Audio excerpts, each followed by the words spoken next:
आगे बोलो। पूरी तरह तो नहीं सुन पाया महाराज, किंतु मैंने स्वयं अपने नेत्रों से देखा है महाराज। राजकुमारी देवकी ने ऋषि गर्ग के हाथ में कुछ दिया था। ये सत्य है महाराज, और ऋषि गर्ग ने उन दोनों को वचन भी दिया था। सही समय की प्रतीक्षा कीजिए राजन, आपके दोनों कार्य पूर्ण होंगे। महाराज, मैं आपका सबसे विश्वसनीय सेवक हूं। आपके हर आदेश का पालन करना मेरा अधिकार है, और मैंने अपने अधिकारों का पालन किया भी है महाराज। किंतु फिर भी यदि मेरी ओर से कोई भूल हुई हो, मुझे क्षमा करे दया निदान, मुझे क्षमा करे। इसका अर्थ है कि उत्कच सही कह रहा था। वो दोनों अवश्य ही कोई ना कोई षड्यंत्र रच रहे हैं मेरे विरुद्ध। समय आ गया है, अब मुझे किसी ऐसे की खोज करनी होगी जो उतना ही शक्तिशाली हो जितनी की मेरी ये तलवार।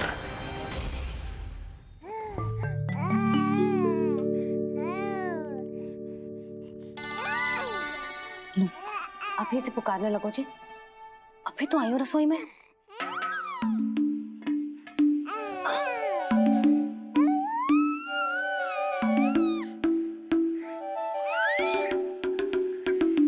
शीघ्र ही तुझे भी अपने बाबा का हाथ बटाना पड़ेगा, समझ रहे हो ना? बटाएगो ना हाथ? अभी जो 100 दिन का भी ना हो और इस नन्हे से बालक को काम काज का भार सौंपने की बात करने लगे। काम का नाम सुनते ही मुख से स्वर ना निकल रहे तेरे। अभी तो बड़ा ऊ कर रहा था। बता, हाथ बटाएगो के ना? अरे बता ना।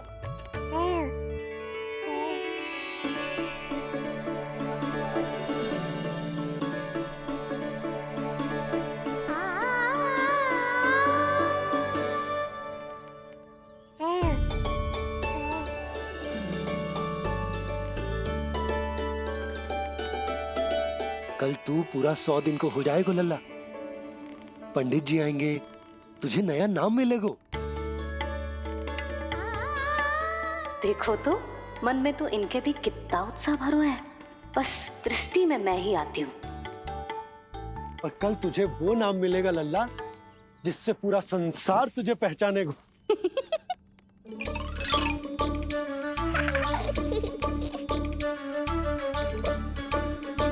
अब लल्ला, कितना कार्य शेष है और तूने मुझे बातों में लगा लियो।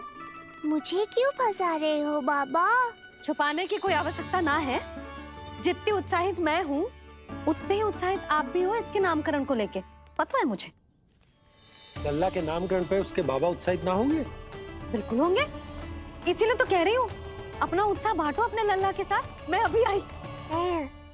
अच्छा, ऐसे तो तुम लल्ला को छोड़ के कहीं ना जाती। अभी कहाँ चली? रोहिणी जिज्जी के पास, और कहाँ। लल्ला और उसके दाव के नामकरण की तैयारी करनी है कि ना। कितने लोगों को आमंत्रित करना है, कितने प्रकार की मिठाइयां बनानी है, ढोल वाले को कितने बजे का समय देना है, ये सब सुनिश्चित करना है ना, ताकि ये उत्सव गोकुल का सबसे बड़ा उत्सव हो। अरे सूची देनी है जिज्जी को।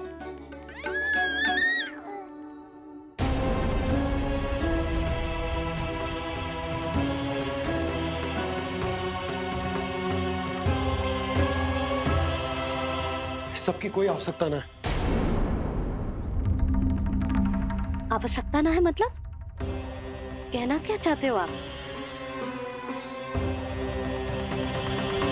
मैं ये कहना चाहता हूं कि यशोदा, सत्य तो ये है कि हमें दुख में ना अत्यधिक दुखी होना चाहिए और ना सुख में अत्यधिक उत्साहित। प्रसन्नता कितने भी क्यों ना, हमें उत्सव संयम से ही मनाना चाहिए। इतने वर्ष संयम ही तो रखा था ना नंद जी। ये समय संयम का ना आनंद से बावले हो जाने का है। यशोदा, हम आयोजन छोटा ही करेंगे।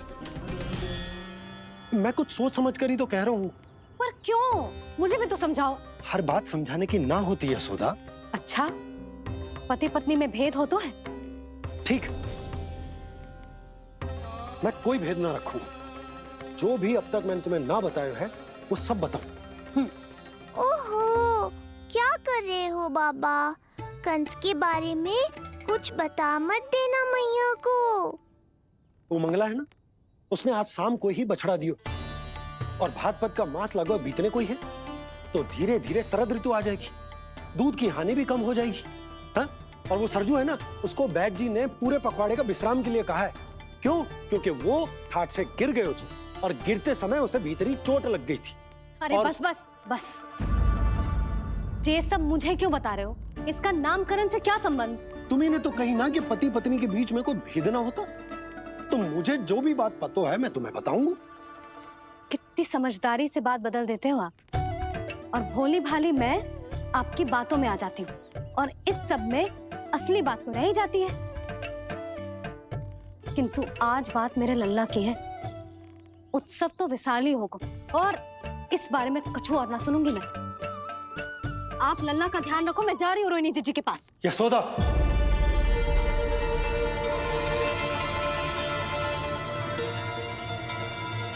बात केवल सुनने की ना होती, उसे समझना भी पड़ता है।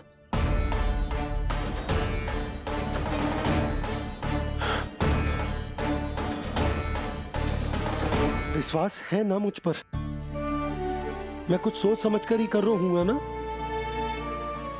उत्सव तो छोटा ही होगा।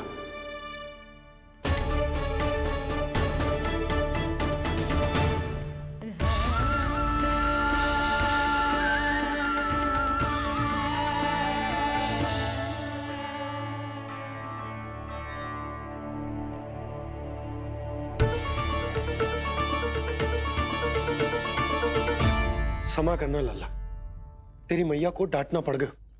आपको मेरी सुरक्षा की चिंता है बाबा, समझता हूँ मैं, इसलिए आपने ये निर्णय लिया है। समझ में नहीं आता, कब कौन सा निर्णय क्यों लेते हैं आप? यदि कंस को समझना इतना आसान होता तो कंस नहीं होता। ये नया सिंहासन उसके लिए है जो मेरा विश्वास पात्र बनेगा। मेरे दाहिने हाथ की तरह मेरे मन के सबसे निकट होगा वो। मंत्री परिषद में विशेष स्थान की प्राप्ति होगी।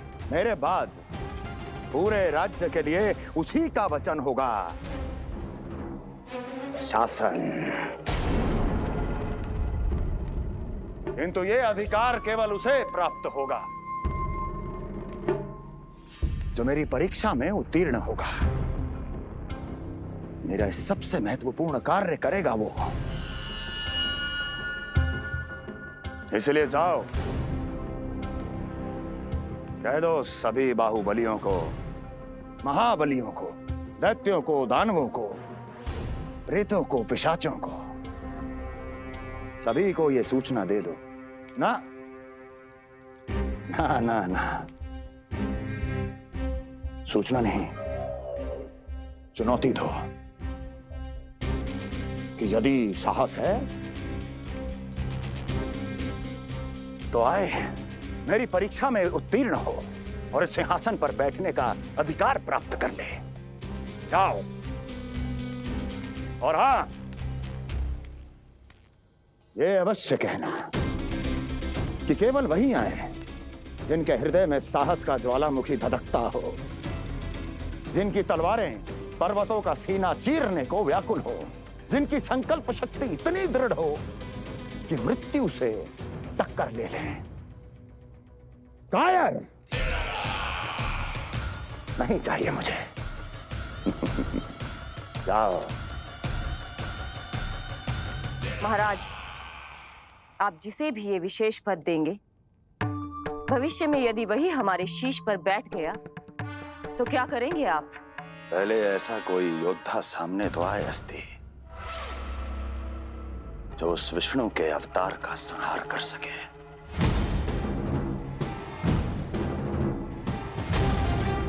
और जहां तक प्रश्न है हमारे शीश पर बैठने का, तो स्मरण रखो अस्ति, कंस को अच्छी तरह आता है ऐसे दुस्साहसियों को बीच दरबार में खड़ा करके अपनी उंगलियों के संकेत पर नृत्य करवाना। ता दीर्घ ता और अपना कार्य सिद्ध होने के बाद उनके तन से उनके शीश को उतारना कंस को भली भांति आता है।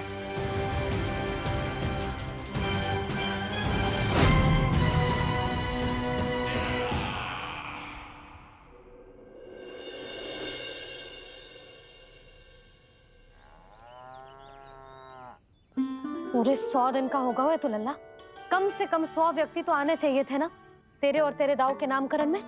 हाँ, अब तुम मुस्कुरा क्या रहो है? तू ही बता, जे भवन देख के लग रहा है कि यहाँ कोई उत्सव है? बिना अतिथियों के कैसा उत्सव और कैसा आनंद, तू ही बता। पर मैं करूं भी तो क्या? पता है लल्ला, मुझे तो लग रहा है तेरे बाबा ना कंजूस होगा है। नहीं तो भला और क्या समस्या हो सकती है उन्हें बड़े आयोजन से? अरे गोकुल के राजा का लल्ला है तू, राजकुमार। यदि तेरा आयोजन बड़ा ना होगो तो भला किसका होगो?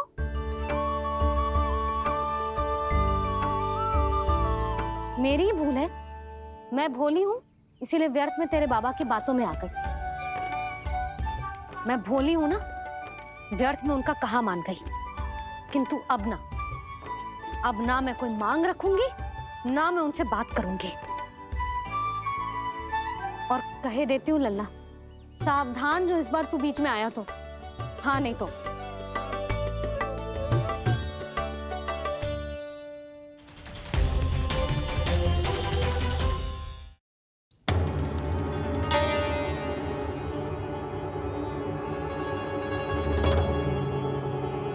क्या होगा? हाँ, सब ठीक तो है ना? आप इतनी चिंता में क्यों हो जी? कोई बुरी सूचना तो ना मिली? अब जे मत ही कहना कि जे भी मुझसे छुपाना पड़ेगा। जो भी है मुझे बताओ। पंडित सदानंद जी महाराज वो नामकरण के लिए ना आ सके। उनकी बिटिया के पांव भारी, उसे लिवाने वो समझाने गए। ये तो शुभ समाचार है।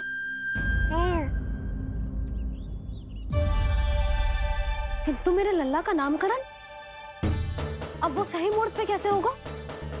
वही तो समझ ना आ रहा। ऐसे मन छोटा करने की आवश्यकता नहीं है मैया बाबा। आप दोनों तो स्वागत की तैयारी करो, आ रहे हैं वो।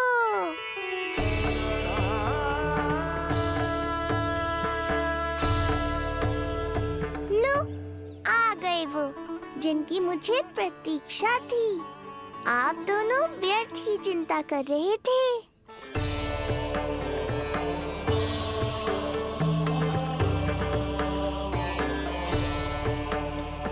अब कौन करेगा मेरे लल्ला का नामकरण? ऋषि गर्ग, नंदराज, रानी भाभी, महान ऋषि गर्ग हमारे गांव में पधारे हैं।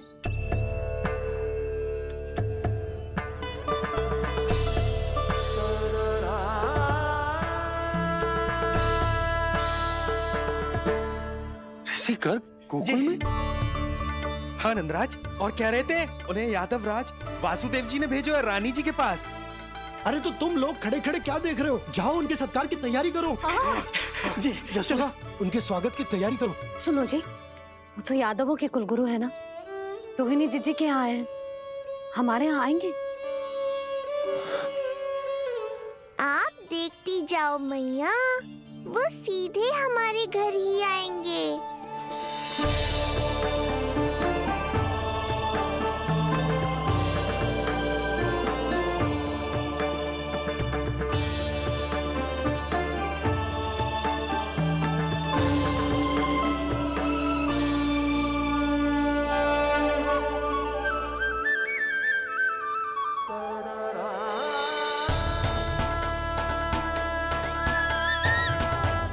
ये क्या हो रहा है मुझे?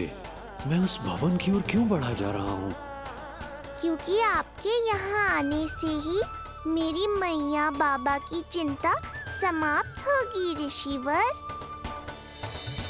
ये बात तो मैं न जानता, परंतु मुझे जाकर उनको स्वागत करना चाहिए।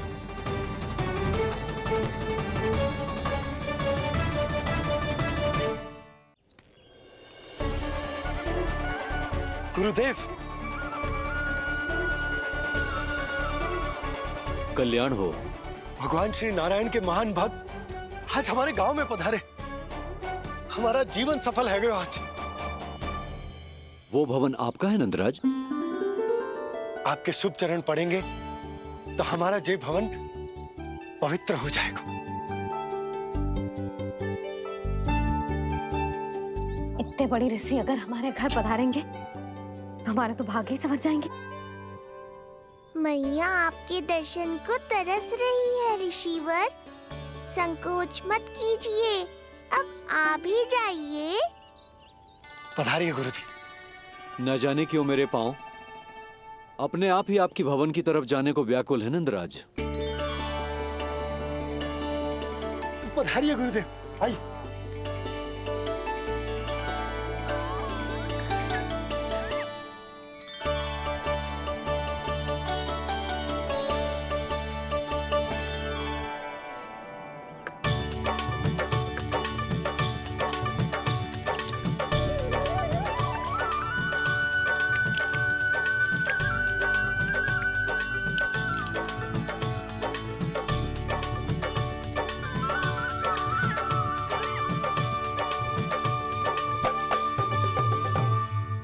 कल्याण हो। पधारिए।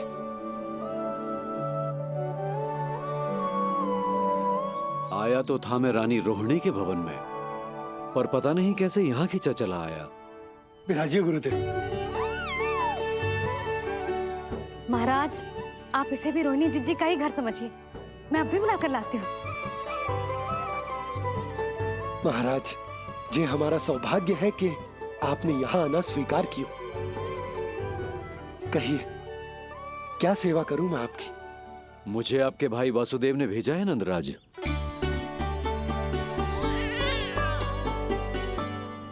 प्रणाम गुरुदेव। स्वामी जी ने आपसे इतनी दूर आने का आग्रह किया है, अवश्य ही कोई बड़ा कारण होगा। कारण तो है, आपके पुत्र का नामकरण करने आया हूं मैं यहाँ।